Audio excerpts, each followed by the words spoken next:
যে নারী প্রতিদিন সকালে ঘর ঝাড়ু দেওয়ার আগে দুইটি কাজ করবে ওই নারীর কপাল খুলে যাবে। বর্তমানে আলহামদুলিল্লাহ নারীরা অনেকটা দিনের পথে চলে এসেছে, তারা এখন আলহামদুলিল্লাহ সঠিকভাবে চলার চেষ্টা করে, সঠিকভাবে চলার ট্রাই করে। আমরা বিশেষ করে সকালবেলা ঘুম থেকে ওঠার পরে ঘরটাকে ঝাড়ু দেওয়ার ট্রাই করি, ঘরটাকে ঝাড়ু দেয়। বিশেষ করে মা বোনেরা যারা আছেন ঘরটাকে পরিষ্কার পরিচ্ছন্ন রাখার জন্য ঘুম থেকে ওঠার পরেই ঘর ঝাড়ু দেয়। এই ঘর ঝাড়ু দেওয়ার আগে কিছু কাজ করতে হবে। দুইটি কাজ যদি নারীরা করতে পারে ওই নারীর কপাল খুলে যাবে। এক নাম্বার হচ্ছে ফজরের সালাত আদায় করা। ফজরের 2 রাকাত ফরজ নামাজ আছে না নাই? ফজরের নামাজ কয় রাকাত? মোট হচ্ছে 4 রাকাত, 2 রাকাত সুন্নত, 2 রাকাত ফরজ।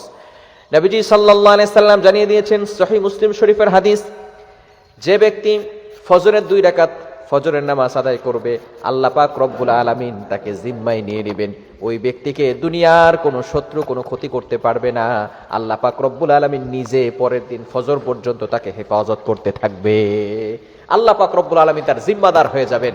আমরা অনেকে সকালবেলা ঘুম থেকে উঠেই নামাজ না পড়ে ঘর ঝাড়ু দেই। ঘর ঝাড়ু দেন, তাতে কোনো আপত্তি নাই, পরিষ্কার পরিচ্ছন্ন থাকা ভালো। আত্মহুরু শাত্রুল ইমান, পবিত্রতা হচ্ছে ইমানের অঙ্গ। কেননা বিশেষ করে বাংলাদেশি মা বোনেরা যারা আছেন তারা সাংসারিক কাজে ঘুম থেকে উঠার পরেই ঘরটা ঝাড়ু দেয়। এই ঘর ঝাড়ু দেওয়ার আগে, যেহেতু ঘর ঝাড়ু দিলে অপবিত্র হয়ে যাওয়ার সম্ভাবনা আছে, সেহেতু আপনি ঘুম থেকে উঠার পরে ঘর ঝাড়ু দেওয়ার আগেই আপনি প্রথমে ফজরের সালাত আদায় করে নেবেন। কেননা ফজরের সালাত যদি আপনি আদায় করতে পারেন তাহলে কিন্তু অবশ্যই আপনি আল্লাহর জিম্মায় চলে যাবেন। দুনিয়ার কোনো শক্তি আপনাকে কোনো ক্ষতি করতে পারবে না।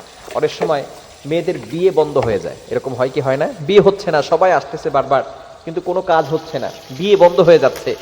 কি যে হচ্ছে কোনো কুলকিনারা খুঁজে পাওয়া যায় না। বিভিন্ন সময় ব্ল্যাক ম্যাজিক করা হয়ে থাকে।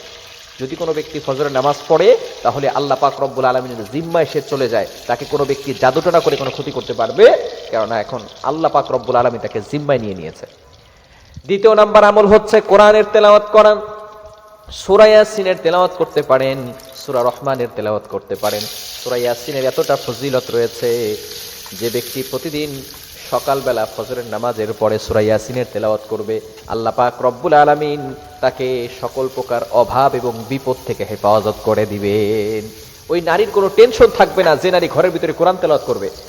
আগের যুগে যে সমস্ত নারীরা ছিল, যে সমস্ত মহিলারা ছিল, তারা ঘুম থেকে ওঠার পরে অল্প হলেও কোরআন তেলাওয়াত করতেন। কিন্তু বর্তমানে আমাদের এমন একটা সমাজ চলে এসেছে যে নারীরা, বিশেষ করে এই ছোট্ট ছোট যে সমস্ত মেয়েরা আছে, কলেজে পড়ে, ইউনিভার্সিটিতে পড়ে, আরো ছোট যারা আছে, এরা দেখা যাচ্ছে ঘুমাই রাত 12টা-1টার সময় আর সকালবেলা উঠে 10টার সময়।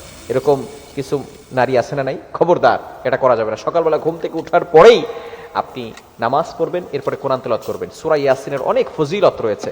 সূরা ইয়াসিন যদি কোনো ব্যক্তি পড়ে, একবার পড়লে 10 বার কোরআন খতম করলে যে সওয়াব হয়, আল্লাহ পাক রব্বুল আলামিন সেই সওয়াব তার আমলনামায় দিয়ে দিবে। বলেন সুবহানাল্লাহ। কেন চিন্তাটা আপনি কল্পনা করতে পারছেন?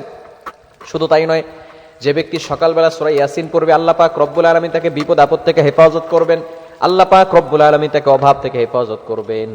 আমরা বর্তমানে রিজিকের জন্য টেনশন করতেছি, দুশ্চিন্তা আল্লাহ পাক রব্বুল আলামিন দূর করে দিবেন, টেনশন দূর করে দিবেন। ফার্স্ট্রেটেড পিপল যে সমস্ত নারীরা আছে, ভালো করে শুনেন, ফজরের নামাজের পরে আপনি সূরা ইয়াসিনের তেলাওয়াত করেন, আল্লাহ পাক রব্বুল আলামিন দুশ্চিন্তা মুক্ত করে দিবেন। দুশ্চিন্তা আপনার থাকবে না, টেনশন থাকবে না, অভাব আপনার জীবনে থাকবে না। আল্লাহ পাক রব্বুল আলামিন বিপদ আপদ থেকে, প্রটেক্ট ফ্রম অল অ্যাক্সিডেন্ট, সকল বিপদ আপদ থেকে হেফাজত করবে।